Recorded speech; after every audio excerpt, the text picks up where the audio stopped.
Hello, my name is Mark.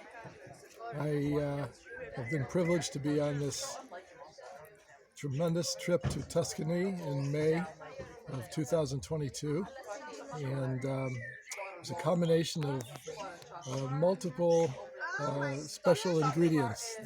These include tremendous physical beauty, which is beyond description in words, a great outdoors experience with a lot of exercise and fresh air, but not too much, excellent food.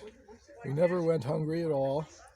And last but not least, very, very skillful trip leaders who created a very, very comfortable and wonderful sense of camaraderie among the participants, so that by the end of the trip, we had made a lot of new friends.